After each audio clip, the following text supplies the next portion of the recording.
Hi guys! Welcome back again sa aking YouTube channel. So, marami nag-aantay sa model na bagong i-release ni Samsung ngayong 2025 ng March.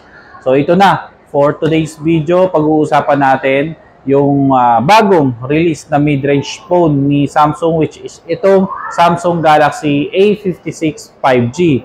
So, pag-uusapan natin kung ano ba yung naging improvement nito sa pumalit sa kanyang model na Galaxy A55. So, isa-isahin po natin yan sa video na to. Pero bagong lahat, kung di ka pa nakasubscribe sa aking YouTube channel, pa-like and pa-subscribe ng aking YouTube channel para updated ka sa mga latest video na i-upload ko. So, isa-isahin na natin ang naging improvement nito. Let's go!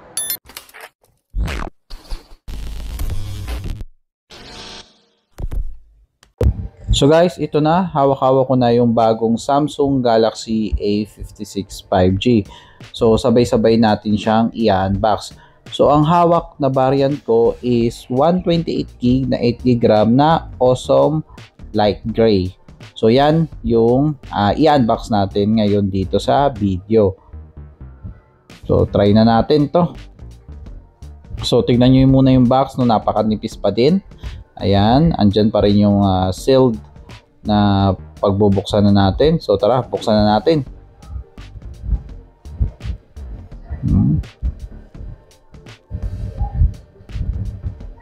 Yan. So wow. So tignan muna natin yung inside the box nito ah. So as you can see, type C to C pa rin ang kasama niya inside the box. So, as usual is wala pa rin po siyang travel adapter. So, itong kable lang. So, yan. Na-excite na rin sila. Na-excite na nila hawakan. So, ito na. Pakita ko sa inyo ang napakagandang Samsung Galaxy A56 5G. And talaga naman, wow, malaki na ang naging improvement niya pagdating sa design. So, malayong-malayo na sa design ng Samsung Galaxy A55 kung ikukumpara mo. So yan, open natin.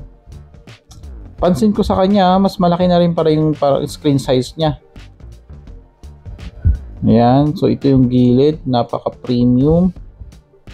Ayan, yung camera, so ibang-iba na talaga yung camera niya. Ito yung gilid, napaka-flat. Yung frame talaga niya, napaka-nipis. So ang ganda nito kasi mas comfortable talaga siyang hawakan. Tsaka ang gaan niya, magaan na po siya. So ang ganda nito kasi ang laki na ng improvement din sa design niya.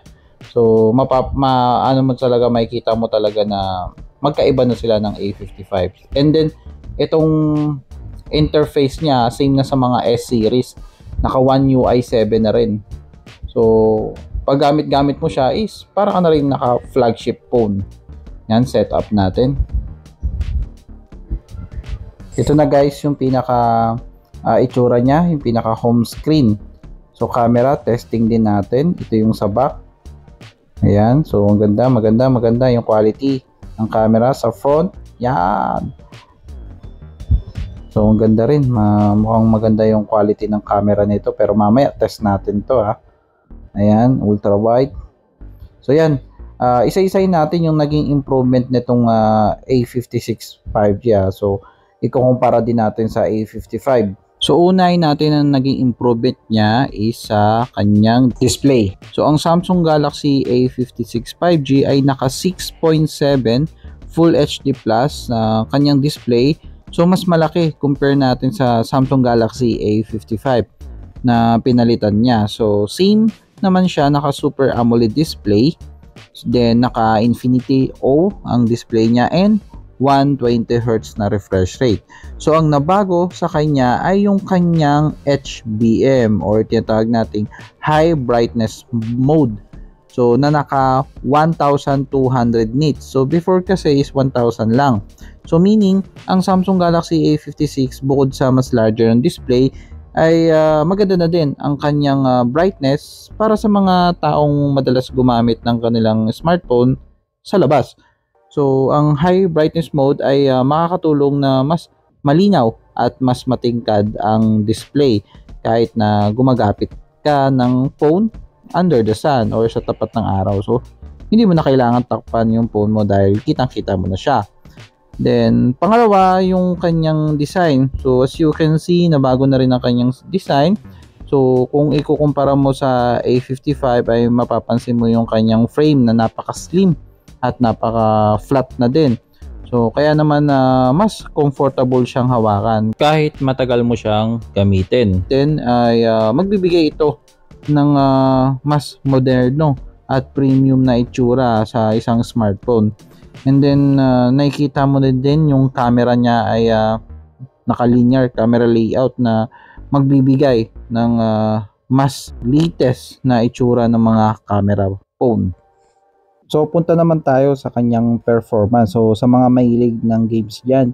So ang Samsung Galaxy A56 5G ay naka Exynos 1580 4nm processor. So, ang maganda sa kanya is latest chipset ang ginagamit sa kanya. So, ang Samsung Galaxy Exynos 1580 ay mas 18% na mas mataas ang CPU compare sa A55. Kaya naman magbibigay ito ng mas magandang balanse ng performance para sa everyday use at mas mabilis na multitasking. And then 17% naman mas mataas yung GPU. Kaya naman mas pinaganda ito dahil ang gamit-gamit niya na graphics ay AMD Xlib 540. So na GPU. Kaya naman sa mga mahilig sa games diyan tamang-tama ito sa inyo dahil ang ganda ng graphics performance nito.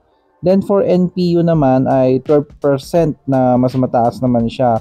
Ang NPU ay Neural Processing Unit na responsible sa mga AI features ng isang device.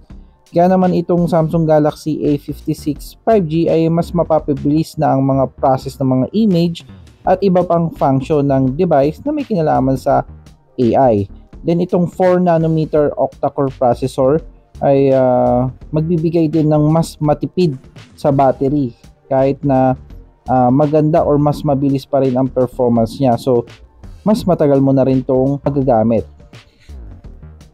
Then, sa camera naman tayo So, ang Samsung Galaxy A56 5G ay may 50 megapixel OIS main camera, 12 megapixel ultra-wide camera, and 5 megapixel macro camera. And then, for front naman is naka 12 megapixel.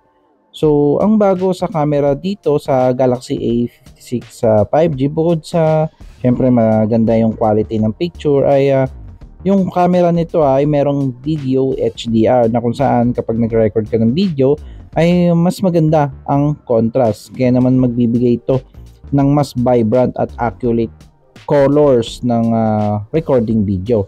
So ito yung mga sample shot ko mismo sa Samsung Galaxy A56. So kayo na humusga kung para sa inyo is maganda yung quality ng camera niya.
Then punta naman tayo sa kanyang OS support at security update.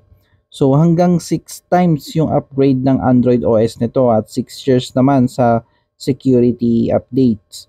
Kaya naman sa OS updates niya ay mas may improve pa yung performance ng device. tulad ng mas mapapabilis ang loading ng mga application, mas smooth ang animation, and mas better yung battery life. Then for security updates naman ay mas mapoprotektahan ang mga personal data, financial info, and other data na sensitive na nagmumula sa mga unauthorized access. So mas mapoprotektahan niya. So iwas hack ng phone. Then isa pa sa nabago pala din sa kanya yung sa kanyang charging support. So itong Galaxy A56 5G ay pwede na sa mga 45 watts super fast charging ni Samsung.